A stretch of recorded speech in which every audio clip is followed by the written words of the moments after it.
Well, ladies and gentlemen, wasn't that embarrassing? And unlike some people in Hollywood, I can admit when I was wrong. And boy oh boy was I wrong about James Gunn leading the DC Universe. You know, my first sign for disaster for James Gunn's DC Universe probably should have been the original lineup he had for the DC Universe. But, you know, this is the guy that did Guardians of the Galaxy. This was the guy that did the Suicide Squad. I was willing to give him the benefit of the doubt and try to see the vision through.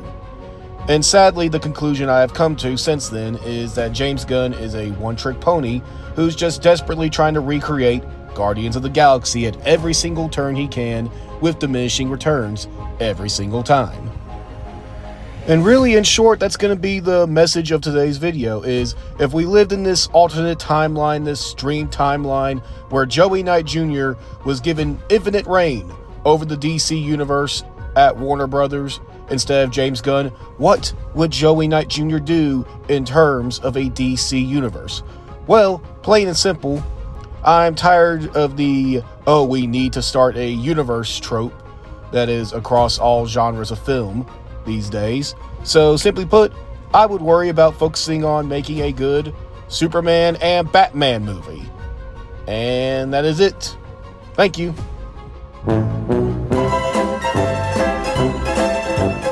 Okay, I'll give you people an actual video. Sorry, poor joke. But, I mean, I'm telling the truth when I do say that I would focus mainly at the beginning on making a good Batman and a good Superman movie. So, that is where we're going to start. Now, as far as, what actual stories from Superman, Batman we will tell, I'll be up for it and straight up honest. My knowledge with DC and the comics and everything else, it's not the most vast in the world, okay? There are so many universes, so many restarts, so many different versions of all these characters. It is just so hard to keep up with sometimes. So, when it comes to the actual making sure that the lore of each character is presented correctly and we're telling the correct stories the proper way, I would hand that into the trustworthy hands of people like this. And I will just worry about simply putting forward what movies I want happening in what order. And where we are going to start is none other than... Even though it wasn't the first official release under James Gunn's DC Universe, that would be Creature Commandos, Superman being the first movie release under James Gunn's DCU was ultimately the correct choice, and honestly, it's probably the only correct choice when starting a DC Universe. And even though I do believe with a good script, David Cornsweet could be a great Superman, like I said, just has to have a great script, unlike the Superman movie we saw. I'm gonna stick with Henry Cavill as Superman, but maybe, just maybe, later on in the video, we will see David Cornsweet as a different hero in the DCU, but that's to be seen and determined later on. And in terms of the starting point, I will say one of the few decisions I did like by James Gunn was that the Superman story was not an origin story. We had already been experiencing Clark Kent as Superman for 3 years at the point when the movie started. So I did like that sense of direction with it, because after all, we do not need an origin story for every single person. I'm pretty sure most of us are well aware of Superman's origin story and other heroes like Batman, Wonder Woman, etc., etc.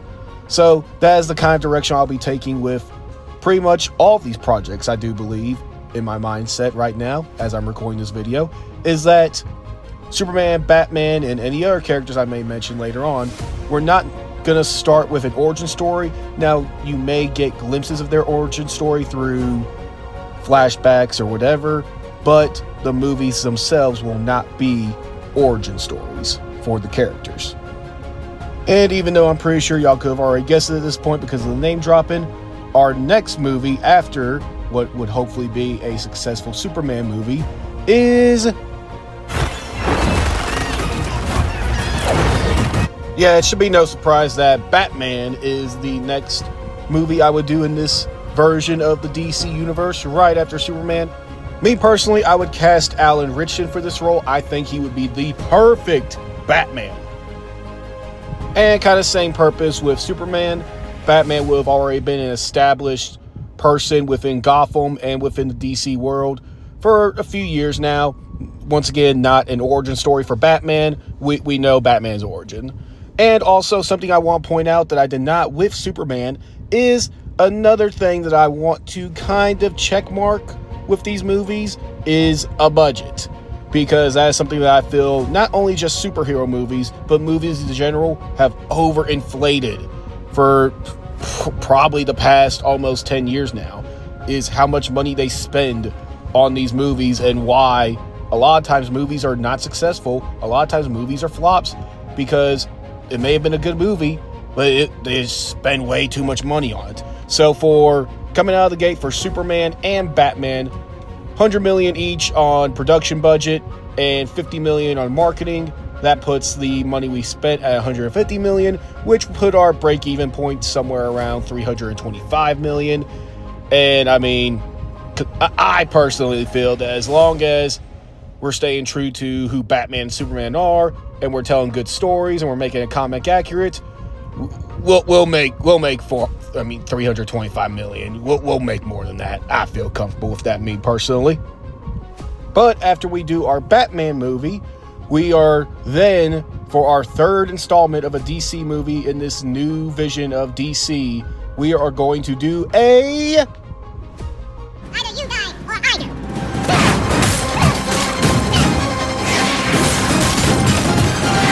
That is right, ladies and gentlemen. We are going back to a Henry Cavill Superman, Superman 2. That is the third movie in this new DC universe. We are going back to Metropolis to establish the fact that Superman is the heart and soul of this new DC universe. Again, give it about a $100 million production budget, $50 million marketing, so that way we can, keep that $325 million in check for break-even point.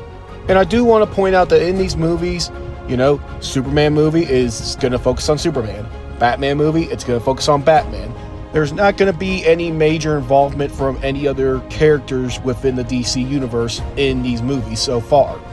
In Superman, you may, overhear a background character say something about like, oh, hey, I just, transferred to this job from Gotham City. Or when you're watching the Batman movie, there may be a news report going on in the background about something going on in Metropolis. But that's pretty much it.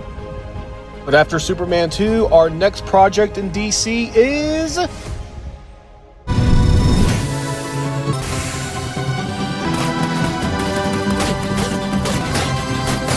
New character alert, because Wonder Woman has entered the DC universe. For Wonder Woman, I'm going to go with Eiza Gonzalez to play Wonder Woman. As far as budget goes, because this is not Batman and Superman, who are the big two of the big three in superheroes in general, not just DC, but Marvel included, Wonder Woman is going to get a smaller budget. We're probably going to shoot for an $80 million production budget with a $40 million marketing budget, bringing the total budget to $120 million, which brings our break-even point at around $250 million, which hopefully... Now that at this point there have been 3 comic book accurate, solid stories being presented for this new DC universe with Batman and 2 Superman movies, hopefully there's enough trust within the public to come out and support a Wonder Woman movie. And at the end of this Wonder Woman movie, there will be an end credit scene featuring Martian Manhunter. Now for the role of Martian Manhunter, I'm going to go with Aldous Hodge to play Martian Manhunter. And no, unfortunately, Martian Manhunter will not be getting his own movie or anything like that, but he will be a key piece to this new DC universe, because in this post-end credit scene, he will be delivering news to Wonder Woman, letting Wonder Woman know that there are threats bigger than themselves out there, and they need to have a contingency plan. They need to gather a team together. And this will lead us right into our next movie, which will be none other than...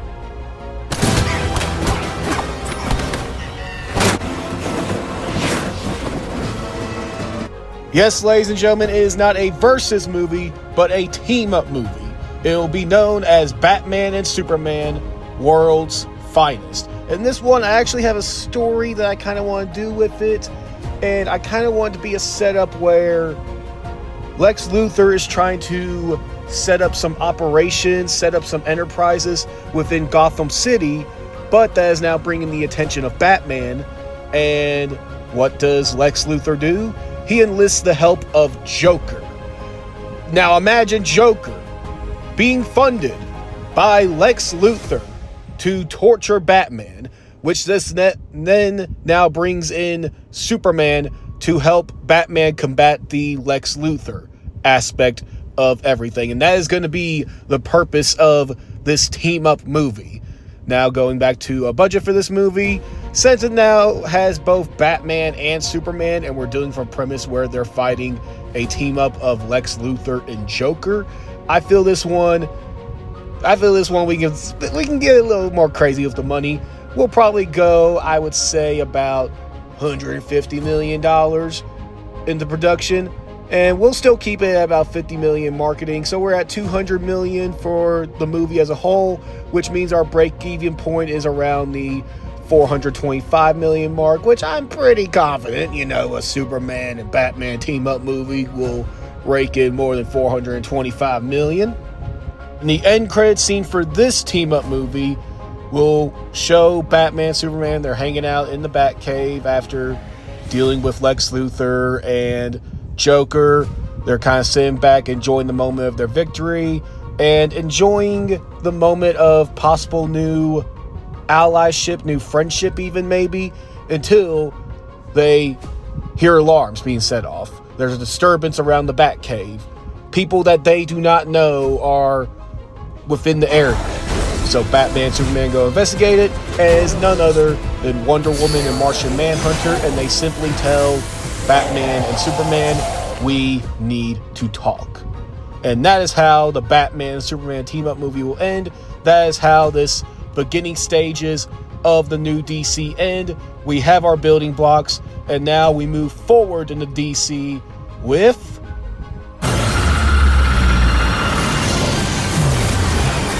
that is right, The Flash will be the next project in this new DC universe.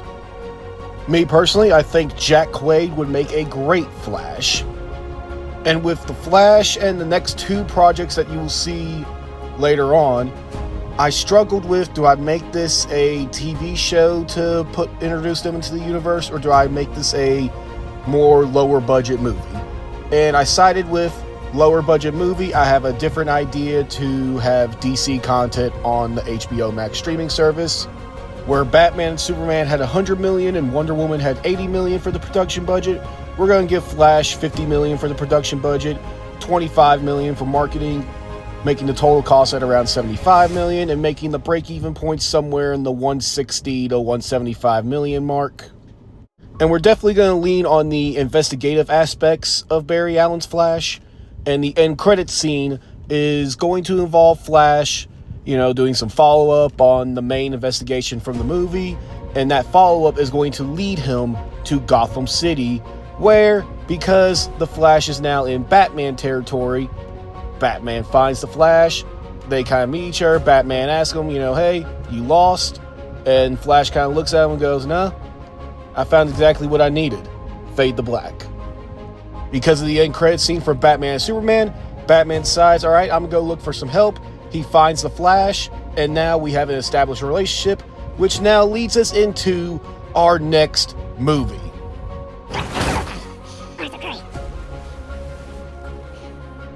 Ladies and gentlemen, we have entered the world of Aquaman. And I really think Alexander Skarsgård would make a great Aquaman. And same thing for Aquaman as we did with The Flash. Give it the treatment of $50 million production and then $25 million marketing. Once again, our break-even point is somewhere around the $160 to $175 million mark. And again, as with the projects like the first two Superman movies, Batman and Wonder Woman, I really don't have a set story I would want to tell with this one, other than, hey, I'm throwing it to the people that I entrust to make sure everything is comic book accurate and to tell the best story possible for what we're trying to set up here in the DC. Again, Aquaman, like all the other heroes that we've talked about so far, it's not going to be an origin story. Aquaman would have already well been doing what he's doing for 3 to 5 years by this point when we get introduced to him in the DC universe. And we will have another glorious end credit scene with this one as Martian Manhunter and Wonder Woman meet up with Aquaman to discuss with him the potential possibility of working together somewhere down the line.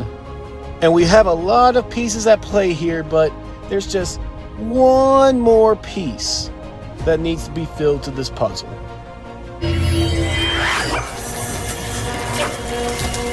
No, please don't click off the video. I promise. We're not getting this version of Green Lantern. I promise. I'm just using this footage to keep with the live action theme and not switch it to cartoons. I promise. We're not getting this Green Lantern. But what we are getting is same old, $50 million production budget, $25 million marketing. You know, our break-even profit point is somewhere around that $160 to $175 million market.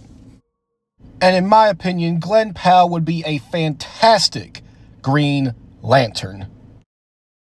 And again, as before, when it comes to the meat and bones of the story, like what route this Green Lantern's going to go, I'm going to entrust that with the people that I would entrust as the lore masters for the DC, which would be the people like Eric July, Chuck Dixon, Heel versus Babyface, Nerdrotic, people like that. But the main thing I want to get out of this Green Lantern movie is the end credit scene to help us flesh out what we are setting up for. And that is Superman finds Green Lantern. And kind of same thing as with Batman the Flash. Superman lets Green Lantern know, like, hey, there's something coming and we need your help. And that's how the movie ends. Now, ladies and gentlemen, who is this big bad villain that is going to be such a problem that the whole Justice League, all 7 of these heroes, needs to come together to fight them off? Well, it's going to be none other than the OG Starro the Conqueror. Setup goes something along the lines of this. Starro and his alien fleet, they're approaching Earth. Thankfully, the Justice League, they've had some time to prepare, but unfortunately, their preparations aren't enough, and Starro's forces are able to infect enough people that overwhelm the Justice League and the military. But the Justice League, they're teaming up, and it's actually looking like, okay, they may be able to hold this off and fight off Starro, but unfortunately, no. Starro, he's able to get control of a important figure like the president or maybe an important military commander, and either way, the military defense gets called off, and without that military defense, more invasion is going on Earth, and eventually Superman gets caught in that crosshairs.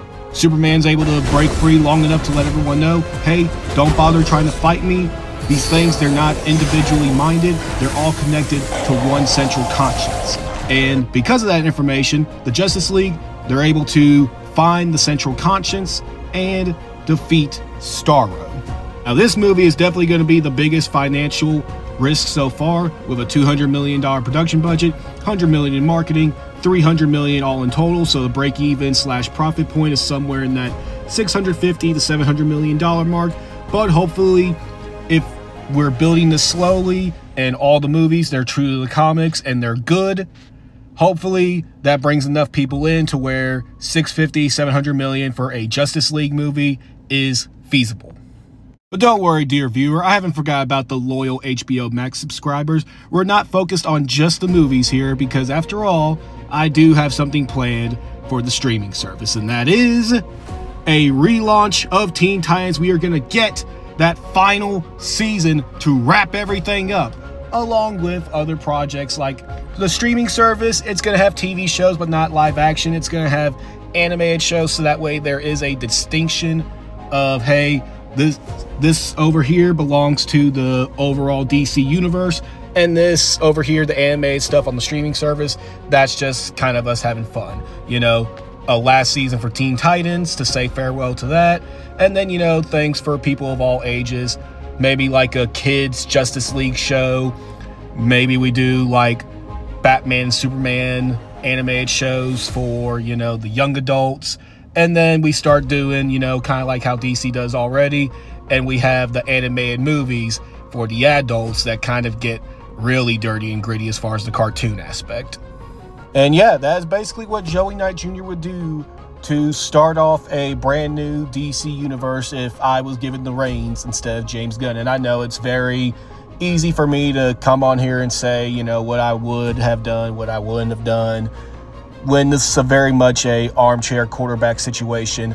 It's just one of those situations where it sucks, and I felt strongly enough about it because I felt like James Gunn was so much the perfect choice to lead a new DC universe, and I couldn't have been more wrong, especially when on the outside looking in, it looked like such a easy layup with the position Marvel has been the past few years, and given the fact that James Gunn was given free reign of the DC universe, kind of being allowed to build it in whatever image he wanted to, and because he had the groundswell of fan support when the announcement was made, because we saw all the Guardians movies and we saw his version of the Suicide Squad, it was like, you know what?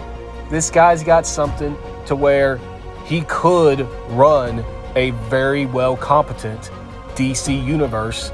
And just so far, with everything that I have seen, in my opinion, it just doesn't look like we are going to get that. And it just stinks, you know. It stinks when, like I said, you thought someone was going to do so well in position, and it just hasn't come to pass. But yeah, that's enough rambling for me. This video has gone on way longer than I anticipated it to. So we're going to head out. But before we do, go to the comments below and let me know, what do you think about James Gunn's DC universe so far? Am I just completely wrong and everything from James Gunn so far has just been the most absolute cinema of absolute cinema in the history of cinema? Or are you somewhere in the middle where it's like, I like some things, I didn't like other things? Or are you just kind of like me where you're just like, yeah, I was completely wrong for getting excited about James Gunn running DC? Let me know in the comments below. But while you're having that debate, let me know what you thought about my version of the DC universe in the comments below as well. But also, while you're doing all of those things, please remember to leave a like, share the video, but most importantly of all, subscribe to JKJ Culture, and I will see y'all in the next one. Peace.